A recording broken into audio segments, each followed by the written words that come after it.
Welcome back everyone, my name is Robius, and today I present to you the 7th episode in the revival series of Assassin's Creed: The Real History. In these videos, I guide you through the depiction of a character in the Assassin's Creed franchise while comparing their representation in the game to the historical source material that inspired their appearance. For that reason, please be aware of potential spoilers for the rest of the video. This episode will concentrate on a rather obscure religious and military leader who championed a 16th century rebellion against the Ottoman Empire and was known as Shakulu, an individual who we briefly met during the events of Assassin's Creed Revelations. Before beginning, please note the video will be a little bit odd, both in reason of the limited and contested historical records we have about this individual's life, but also because his appearance in Assassin's Creed occurs after the point where most historians agreed he died. Having said that, let's begin by discussing the events in his life, which technically all took place before he was introduced in Revelations. Although the date of his birth is unknown, and certain sources even argue his name, the man thought to have been called Şahkulu was born in Anatolia, likely in the late 15th century. He lived in a tumultuous time, largely marked by the expansionist agenda of the Ottoman Empire, in which they acquired territories and imposed their laws, taxes, and sometimes their Sunni influences in areas where these were all foreign.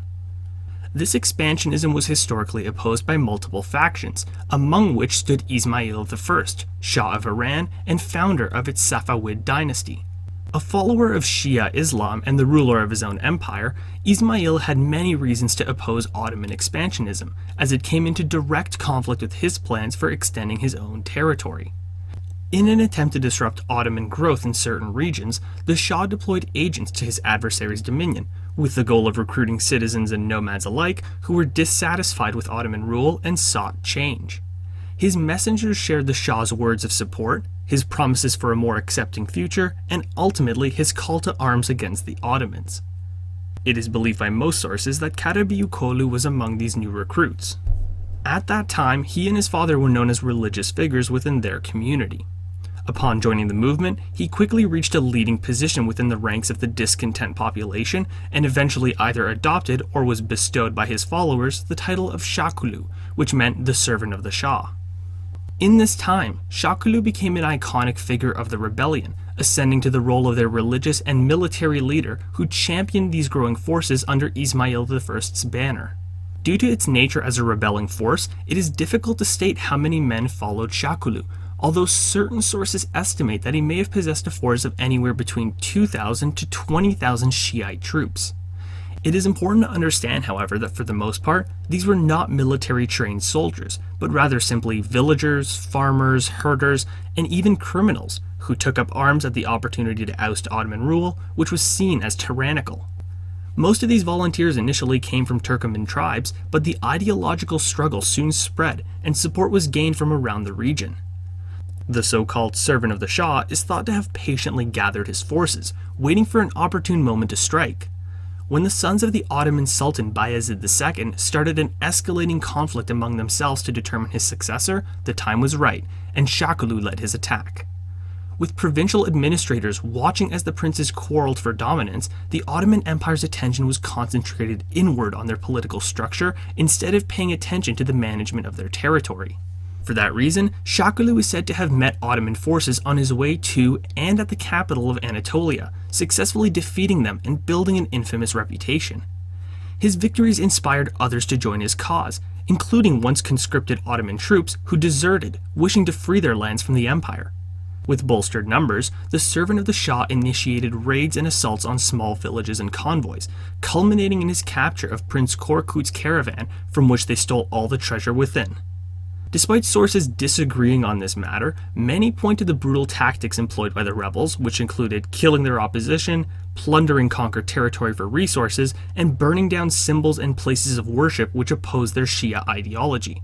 However, it's worth noting that other sources believe those last claims about destroying religious symbols were baseless accusations made by the Ottoman chroniclers, who wished to paint the rebels as blasphemers and enemies of Islam, noting the fact that they did go so far as to record its leader as being the servant of the devil as opposed to the servant of the Shah.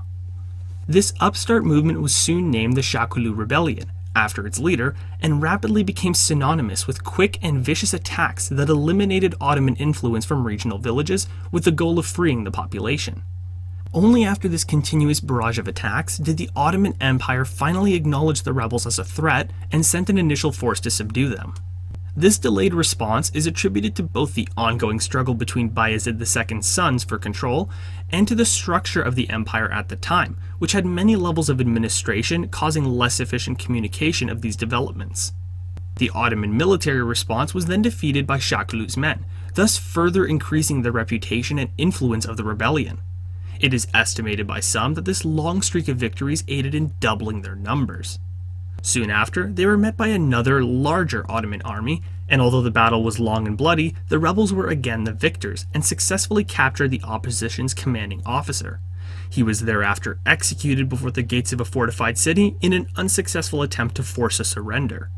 Instead, Shakulu had his men return to their tactics of quick raids and assaults. With incredibly few failures to his name, Shakulu was revered by his followers and seen as invincible, with some records claiming certain of his extreme messengers spoke of him as if he was a messiah, a prophet, or even the savior of mankind. Now recognizing this rebellion as a significant threat, due to its ability to rally the local population against them in Asia Minor, the Ottomans prepared a calculated response. Marshalling a sizable army, filled with their elite Janissary troops, the command was passed to the Grand Vizier Hadem Ali Pasha, who was supported by Prince Ahmed in his goal of quelling this rebellion and stopping its leader. Acknowledging that their adversaries were superior, Shakulu had his forces fortify themselves before the battle. When the Ottoman army finally clashed with the rebel position, it is believed the confrontation stretched for nearly 40 days, until Shakulu finally ordered a retreat to avoid the utter destruction of his forces. Although the rebels were vulnerable as they withdrew, the Ottomans did not press their clear advantage, with Prince Ahmed instead using this time to attempt a negotiation with the Janissaries to secure their support in his venture for becoming sultan. Failing in his efforts, Ahmed departed.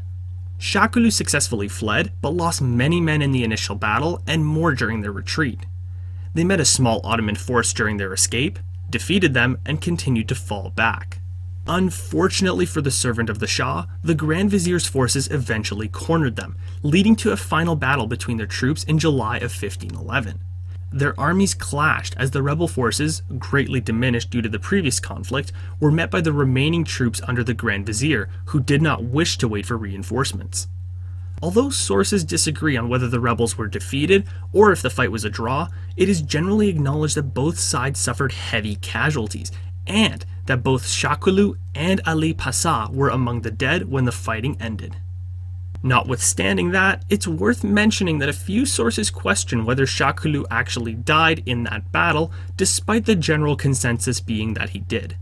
Nonetheless, the apparent death of this movement's leader marked the end of the pro-Shia and pro-Safavid rebellion against the Ottomans in Anatolia, with the remaining forces fleeing the region. At this point, we'll proceed with the next chapter to discuss his appearance in the game. Although Assassin's Creed Revelations does make a few references about this individual's past, which partly fall in line with his history, for the most part his entire depiction in the game occurs after his historically recorded death. In the AC mythos, Shakulu was orphaned in his youth when his tribe was killed by Ottoman troops, leading him to join the fictional iteration of the Templar Order. Despite the game not really discussing his role in the rebellion, it is implied he survived the final battle, which his ally Manuel refers to as the point where the Ottomans further humiliated his people by defeating them. Continuing onwards with this entirely fictional depiction, Shakulu is then shown supporting this same fellow Templar, Manuel Palaiologos, by helping him arm and train his troops in an attempt to topple the Ottoman power base in Constantinople. This leads to the game's eventual confrontation months later between Shakulu, who was savagely beating Ottoman spies to death with his bare hands at the time, and Ezio Auditore. Although he deflected the assassin's initial attempt to kill him, Shakulu was later defeated and killed by Ezio after a drawn-out battle in 1512. Having said that, we've reached the final chapter in the video where I like to discuss everything we've learned so far about the individual and compare his game depiction to the available historical documentation. As I mentioned earlier, given the circumstances, all of the events in which he was depicted were completely fictionalized. In terms of obvious difference, he was clearly not a Templar, but rather a semi-independent military leader who operated in the name of the Shah of Iran. In addition, equally as obvious, he was not assassinated by Ezio Auditore in 1512 while in Cappadocia, but rather is thought to have died on the battlefield of the final confrontation in the Shakulu rebellion.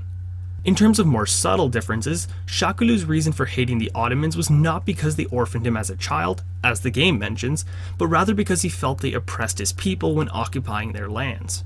He is believed by most sources to have not survived the end of his rebellion, and lastly, he was not an ally of the Byzantine Empire's remnants, although they did share a disdain for the Ottomans, which made for a somewhat logical alliance in the game's narrative. Now, although in terms of events there really isn't much to talk about what the game got right, I'd like to instead concentrate on how the game was representing him as an individual. Revelations depicts him as a veteran soldier of sorts with a deep-seated hatred for the Ottomans that he expressed through his brutal torture and execution tactics. What the hell is that spell? Apologies, Manuel. Some of these Ottoman prisoners are so fragile. Despite the limited historical records on the man himself, a few pointed to Shakulu's military prowess, his combat efficiency, and at times his brutality, which means that in light of that information, the character could be seen as well depicted. In one of his few speaking scenes, Shakulu mentions the ongoing struggle for the Ottoman throne, which he had used to his advantage in the past, and in turn is referred to as a man of great influence, a remark that brings to mind his legendary status in the eyes of his followers. With all of that in mind, when asking ourselves if Shakulu was properly depicted in Assassin's Creed Revelations, it's best to say that it depends on your interpretation. When speaking about his role in history, the game is completely inaccurate, as he is thought to have already been dead before he appeared in Revelations, without considering the heavily debated concept of his potential survival. In contrast, looking at Shakulu as an individual, his representation in the game appears to generally fall in line with the limited records we possess about his personality and actions. However, the game does seem to omit any religious role he may have held. Nevertheless, keep in mind that many of the records about him were written by his enemies, for which reason some sources state they may not be completely accurate. The only remaining point I wish to discuss was his fictional role as a Templar in the game.